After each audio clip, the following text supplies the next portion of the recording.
भाजपा के पूर्व प्रदेश अध्यक्ष और हरियाणा प्रभारी डॉक्टर सतीश पूनिया ने कहा है कि एसआईआर देश की लोकतांत्रिक प्रक्रिया को मजबूत करने के लिए शुरू किया गया है। इसमें किसी जाति और धर्म के खिलाफ काम नहीं किया जाता। इसके तहत बाहरी लोगों को बाहर किया जा रहा है और 2 जगह मतदाता सूची में दर्ज नामों को हटाया जा रहा है। उन्होंने कहा कि कांग्रेस पार्टी ने इस प्रक्रिया को नकारात्मक रूप से पेश किया है और ऐसे में कांग्रेस की छवि खराब हुई है। उन्होंने यह भी कहा कि देश में लगातार साइबर क्राइम बढ़ रहा है। राजस्थान की भाजपा सरकार ने इसमें कमी लाने का काम किया है। एसआईआर से किसी का वोट कटना और जुड़ना नहीं है। एसआईआर से एक सिंपल सी बात है। एसआईआर के बारे में मैं समझता हूं कि कांग्रेस की हार का कारण भी एसआईआर है।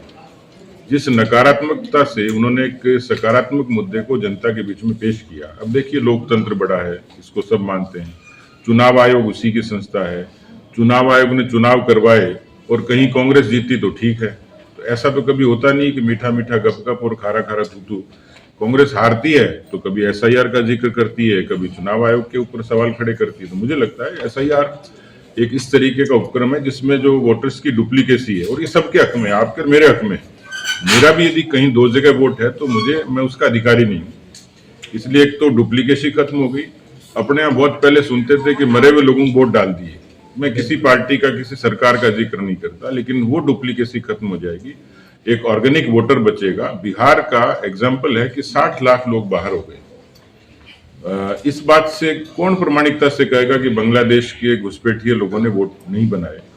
लेकिन उस पर भी सरकार की, चुनाव आयोग की निगाह की इस तरीके के जो अवैध वोट हैं उन पर भी अंकुश लगे और भारत का जो व्यक्ति है उसको ठीक तरीके से वोट देने का अधिकार मिले, डुप्लीकेसी खत्म हो। तो एसआईआर जो है वो किसी व्यक्ति के, किसी पंथ के, मजहब के खिलाफ नहीं है, भारत के लोकतंत्र और संविधान के पक्ष में। अलवर और भरतपुर के आसपास साइबर क्राइम बहुत ज्यादा है। गृह राज्य मंत्री कुछ देर पहले यही थे।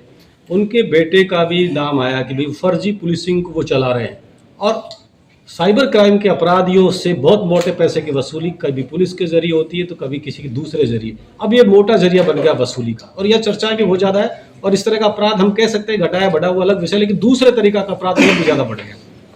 आज के युग की जो सबसे बड़ी चुनौती है वो साइबर क्राइम है और इस पर ठीक तरीके से काम करने की जरूरत है। प्रधानमंत्री जी इस बात पर बराबर चिंता करते हैं और आने वाले समय में साइबर क्राइम पर अंकुश कैसे लगे, ये सब चिंता सब सरकारों की है। मुझे लगता है कि प्राथमिकता से करने वाला कोई काम है तो साइबर क्राइम पर चुनौती है। सर, एक देश में एसआईआर के 2 रूल कैसे हो सकते हैं? आप बिहार में तो एसआईआर में आपने काफी कठोरता दिखाई थी, सर राजस्थान में नहीं दिखा पा रहे हैं। इसका रीजन ये हो रहा है सर, मेवात में एसआईआर का कोई रिजल्ट नहीं मिल पा रहा है। अगर जो अभी तक के जो आंकड़े आए हैं उसमें सर मेवात का प्रतिशत तो बहुत ज्यादा बढ़ गया है। बताया जाता है कि बीएलओ वहीं के आदमी है, जबकि कटी हमारे वोट रहे हैं जिसको लेकर आपकी लड़ाई चल रही है।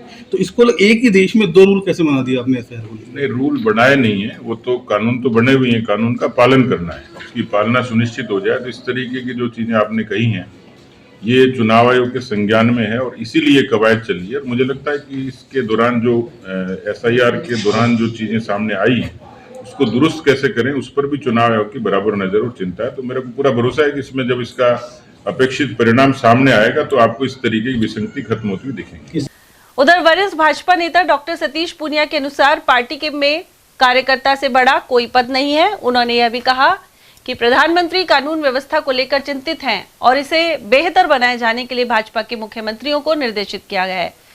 वहीं राजस्थान में अपराधों में गिरावट आई है। मैं तो जब जीवन शुरू किया था एक सामान्य कार्यकर्ता की हैसियत से, और हमें सिखाया भी ये गया था कि हम लोग एक पार्टी की रीति नीति और विचार से जुड़ के संगठन की जो प्राथमिकता है उसके हिसाब से काम करें।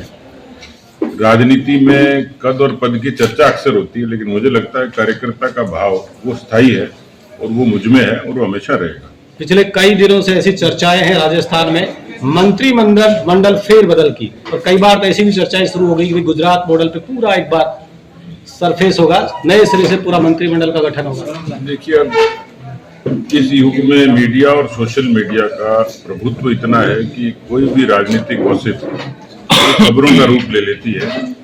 भारतीय जनता पार्टी में जब तक उसकी आधिकारिक कोई चर्चा और घोषणा नहीं हो तब तक मैं समझता हूँ ये सब भविष्य के गर्भ में और कल्पनाओं के सवाल है। तो मुझे लगता है कि जैसे बाकी लोग इंतजार कर रहे हैं वैसे आपको भी करना है। जब हरियाणा में विधानसभा के चुनाव हुए उस समय ऐसा ही लग रहा था कि वहाँ कांग्रेस जीत जाएगी, लेकिन वहाँ के आप प्रभारी थे, और आपने बीजेपी के पाले में जीत डाली। उसके बाद में अब हमने बिहार का चुनाव देखा, वहां और भी बड़ी जीत मिली। कांग्रेस ही पचा नहीं पा रही, क्यों? कांग्रेस इसलिए नहीं पचा पा रही कि कांग्रेस को नीति से, व्यवहार से देश की जनता ने, प्रदेश की जनता ने नकार दिया। एक समय था जब कांग्रेस की तूती बोलती थी, लोगों को ये धारणा मन में बैठा दी थी कि राज कांग्रेस कर सकती है, और कांग्रेस में भी यदि किसी का आधिकारिक हक है तो नेहरू गांधी खानदान का है। समय बदला, पीढ़ी बदली, सोच बदली, और इंदिरा गांधी जैसी तानाशाह को भी लोगों ने उखाड़ फेंका। वहीं से शुरुआत होती है। कांग्रेस ने अपना चाल, चेहरा, चरित्र बदला नहीं, युग के हिसाब से बदले नहीं। नई पीढ़ी की जो सोच है, नई पीढ़ी के जो मुद्दे हैं, उनसे उनकी साम्यता नहीं थी। मुझे नहीं लगता कि राहुल गांधी की सोच को और मोदी जी की सोच को यदि कंपैरिजन करेंगे तो कोसों दूर है, और इसलिए कांग्रेस पार्टी को अब तो शंका ये होने लगी कि उनका रिवाइवल कैसे होगा, क्योंकि बिहार का चुनाव तो ये कहता है। दूसरा, जैसा महात्मा बुद्ध ने कहा कि व्यक्ति अपने दुखों का कारण खुद ही है, तो कांग्रेस खुद ही अपने दुखों का कारण है। कांग्रेस का संगठन का तंत्र, कांग्रेस का विचार, कांग्रेस की रीति नीति, कांग्रेस का नेतृत्व, इनको यदि ठीक से आकलन करें तो वो इस देश के लोकतंत्र के माफिक कहीं नजर नहीं आते हैं। दूसरा, उनकी राजनीति है भ्रम की, बुलावे की, वोट बैंक की, जाति की, और मुझे लगता है कि देश की जनता ने इन सब मुद्दों को नकार दिया है।